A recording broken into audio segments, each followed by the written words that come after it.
Oke teman-teman, kerja kelompok kita udah hampir selesai. Nah, jadi untuk mengecek pemahaman kita bersama tentang laju reaksi ini, aku mau tanya ke Bastian dulu deh. Menurut Bastian, laju reaksi itu apa, Bas? Oke, Din. Jadi laju reaksi itu sendiri adalah perubahan konsentrasi per satu satuan waktu. Nah, di slide juga teman-teman bisa lihat, di situ ada perubahan konsentrasi per perubahan dari waktu itu sendiri.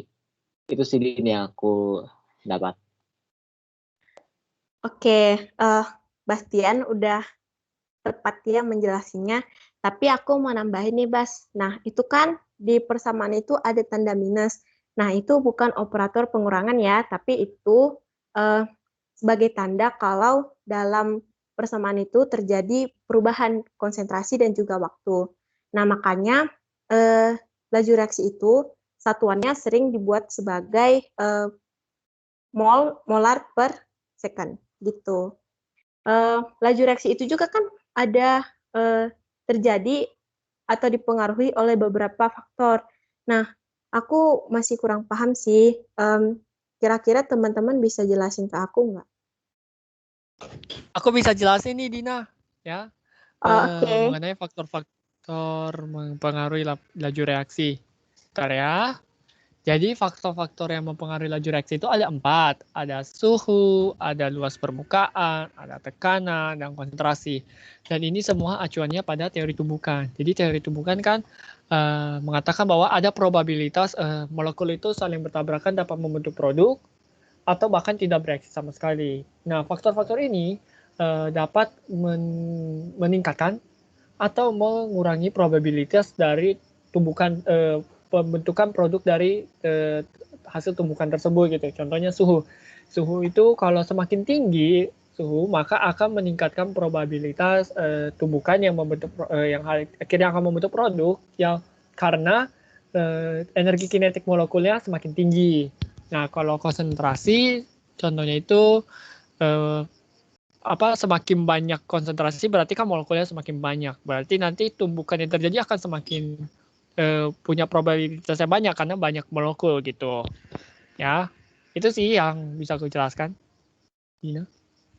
Oh gitu. Jadi kalau gitu di kehidupan sehari-hari laju reaksi itu ada dong.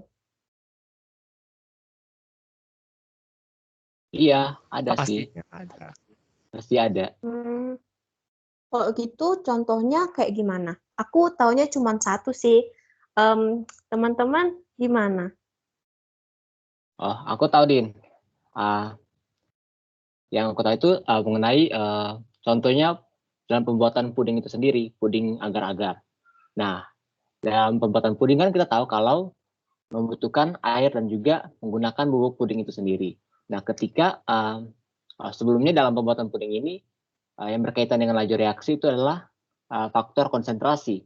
Nah, di mana ketika dalam pembuatan puding kita menggunakan air yang sedikit, itu hasilnya akan berbeda dengan ketika kita menggunakan air yang banyak. Nah, ketika kita menggunakan air yang sedikit, maka konsentrasi dari campurannya itu akan lebih tinggi jika dibandingkan dengan saat kita menggunakan air yang banyak. Nah, ketika menggunakan air yang banyak, maka campuran itu akan lebih encer dibandingkan dengan menggunakan air yang lebih sedikit. Nah, sehingga konsentrasi bubuk yang semakin pekat ini akan membantu proses dalam terbentuknya puding itu sendiri, sehingga hasilnya pun akan lebih cepat dan juga lebih padat jika dibandingkan dengan konsentrasi yang lebih encer. Itu sedih yang aku tahu. Oh, pantas saja. Aku pernah kan masak puding. Nah, jadi aku tuh nggak lihat di belakang bungkusnya itu ada jumlah air yang harus digunakan. Nah, aku maunya cepet-cepet gitu kan. Makanya dia padatnya lebih cepat, mengerasnya lebih cepat. Tapi agar-agarnya jadi padat banget, keras banget, susah banget dimakan, gak enak. Jadi, kalau teman-teman kalau mau masak puding, bisa lihat di belakang bungkusnya ya, ada takaran airnya. Oke? Benar sekali. Aku juga ada tahu sih satu. Nah, aku pernah waktu praktikum di sekolah, em, melarutkan vitamin C. Nah, vitamin C itu kan ada yang kayak bentuk tablet gitu kan. Terus ada juga yang bentuk bubuk. Nah, jadi kalau di dalam pelarutan pil atau tablet vitamin C itu, dia itu larutnya lebih lama. Makanya kami coba untuk menggerus tabletnya jadi lebih halus, jadi bentuk bubuk. Nah, itu larutnya lebih cepat. Nah, yang aku pahami karena luas permukaannya itu lebih banyak di dalam bentuk bubuk karena dia jadi serpihan-serpihan gitu kan.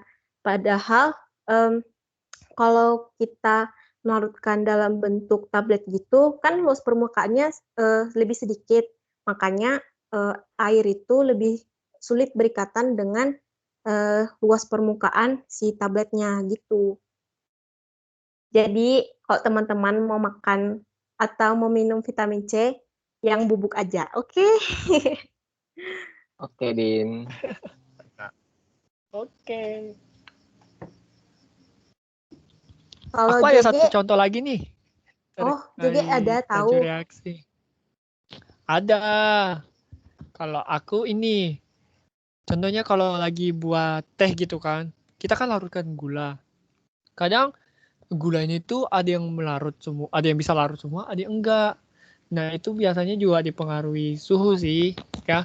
Jadi kayak contohnya kalau kita buat teh pakai air dingin dengan teh pakai air panas terus dituangkan gula, nanti gulanya itu lebih lebih sudah lebih cepat hilang atau melarut gitu di air panas gitu. Kenapa? Karena tadi yang udah aku jelaskan sebelumnya kan energi kinetik molekul akan semakin meningkat ketika eh, suhu semakin tinggi. Makanya nanti kalau mau buat teh itu orang-orang biasanya masukkan air panas dulu, terus dimasukkan teh dengan gulanya, terus diaduk dulu, baru tambah air dingin supaya nanti kalau misalkan air dingin dulu nanti sisa gulanya masih ada karena dia belum karena kurang melarut gitu. Itu sih untuk contoh dalam kehidupan sehari kalau kita lihat dari faktor suhu, lihat tuh bisa lihat ada sisa gulanya kalau di air dingin. Oh gitu. Iya benar sih, benar. Kalau mau melarutkan atau mau buat teh atau buat susu itu harus pakai air panas dulu, baru pakai air dingin biar semuanya melarut. Benar. Yes, kali.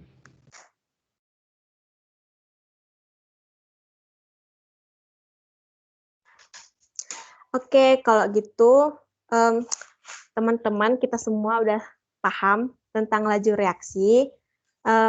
Semoga dari yang kita pelajari ini kita bisa melihat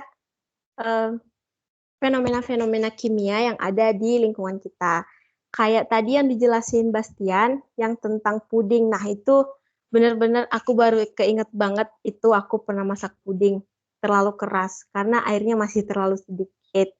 Dan juga kalau misalnya teman-teman mau seduh teh atau susu harus pakai air panas dulu biar um, bubuknya bisa melarut dengan sempurna. Gitu. Um, Kira-kira teman-teman ada nggak uh, impresi atau uh, kesan gitu tentang kimia di kehidupan sehari-hari?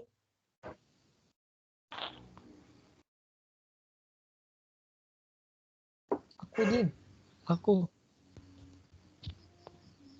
Iya apa gitu? kalau kalau aku belajar kimia ini makin melihat eh, apa keteraturan yang terjadi di kehidupan kita gitu. Jadi apa yang kita pelajari itu nggak cuma teori saja gitu. Kita bisa lihat ke dalam kehidupan sehari dan itu dapat menunjukkan eh, keteraturan yang tadi aku sebutkan, terus juga bahkan hal-hal sekecil sekalipun itu ada prinsip kimianya gitu. Dan ini bisa menunjukkan bahwasannya kehebatan dari pencipta kita yang sudah mengatur segalanya dengan teratur gitu. Aku Iya. juga sama sih, Din. Oke, Bastian ada juga. Soalnya ketika semua orang dengar kimia, biasanya yang mereka tahu itu kan sulit gitu kan. Tapi ternyata dalam kehidupan sehari-hari sangat dekat gitu. Fenomena-fenomena yang kita alami sebenarnya sangat berhubungan dengan konsep-konsep kimia sih. Dari aku, Din. Iya, benar banget yang dibilang Bastian. Orang itu takut belajar kimia. Kimia itu sulit. Padahal di kehidupan kita sehari-hari kimia itu ada banyak fenomenanya gitu kan.